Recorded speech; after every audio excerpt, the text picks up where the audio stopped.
Hi friends, எல்லாத்துக்கும் good morning. இன்றைக்கி மஸ்கட்லேருந்து நம்மளோட இன்றைக்கி ஒரு முக்கியமான ஒரு பதிவு. இது ஒரு இம்பார்ட்டண்ட்டான ஒரு அர்த்தம் வாழ்க்கையில் உங்களுக்கு ரொம்ப யூஸ்ஃபுல்லாக இருக்கும்.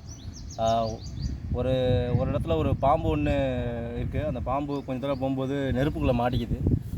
நெருப்புக்குள்ளே சிக்கினதை பார்த்துட்டு ஒருத்தர் அந்த வழியாக போனவர் பார்க்குறாரு. என்ன பாம்பு அப்படி சிக்கிக்கிச்சே அப்படின்னு சொல்லிட்டு உடனே அந்த பாம்பை வந்து காப்பாற்ற போகிறாரு. காப்பாற்ற போகும்போது பாம்பு திரும்பி அவரே குத்திவிடுது. பாம்பு கொத்தினோன்னு ஐயோ என்ன கொத்திடுச்சு அப்படின்னு சொல்லிட்டு உடனே கையெடுத்து கட்டிட்டு திரும்பி இன்னொரு கையால் அந்த பாம்பை ஒரு கட்டையை வச்சு தூக்கி போடுறாரு. தூக்கி போட்டதுக்கப்புறம் அது பாம்பு தப்பிச்சு போயிடுது.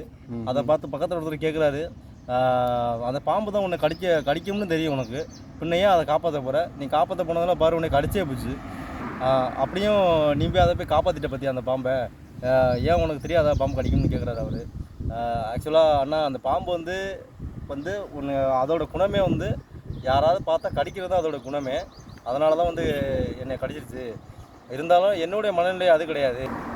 என்னோடய மனநிலை அது கிடையாது. என்னோடய மனநிலை என்னென்னு தெரியுங்களா? அந்த பாம்பு வந்து எப்படியாவது காப்பாற்றணும்னு நினச்சி தான் நான் அந்த இடத்துல அந்த பாம்பை நான் பார்த்தது.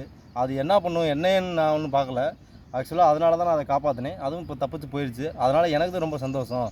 அதனால் யாராக இருந்தாலும் சரி, உங்களுக்கு எதுவும் தப்பு செய்கிறாங்க, உங்களுக்காக துரோகம் பண்ணுறாங்க லைஃப்பில், வாழ்க்கையில் உங்களை பார்த்து எதிர்க்கிறாங்க, அதை நோக்கி நீங்கள் இருக்காதீங்க. உங்களோட மனசு வந்து அவர் என்ன தான் தப்பு செஞ்சாலும் உங்களுக்கு எதிராக அவளுக்கு நீ நல்லது செய்யணும்னு நினச்சிட்டிங்கன்னா ஏதோ உங்களால் முடிஞ்சது நல்லது செய்யுங்க.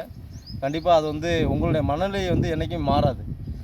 சரிங்களா? எப்போது வந்து மனநிலை தான் ஒரு இம்பார்ட்டன்ட். நீங்கள் நல்லது செய்யணும்னு நினச்சிங்கன்னா கண்டிப்பாக நல்லது நம்ம செய்வோம். யார் எவ்வளோ கெட்டது செஞ்சாலும் சரி, நல்லது செஞ்சாலும் சரி, நமக்கு நல்லதும் செய்வோம். சரி, நம்மளுடைய மனநிலை எப்போது வந்து ஒருத்தரை பார்க்கும்போது நல்லது செய்யணுன்னு தான் நம்ம பார்க்கணும் கண்டிப்பாக.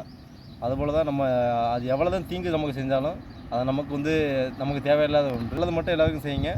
கண்டிப்பாக நமக்கு ரொம்ப நல்லது நடக்கும். இந்த வீடியோ பிடிச்சிருந்துச்சுன்னா எங்கள் சேனலில் லைக் பண்ணுங்கள், ஃபாலோ பண்ணுங்கள், கமெண்ட் பண்ணுங்கள், ஷேர் பண்ணுங்கள், சப்ஸ்கிரைப் பண்ணுங்கள். Okay, thank you very much. Okay, thank you very much.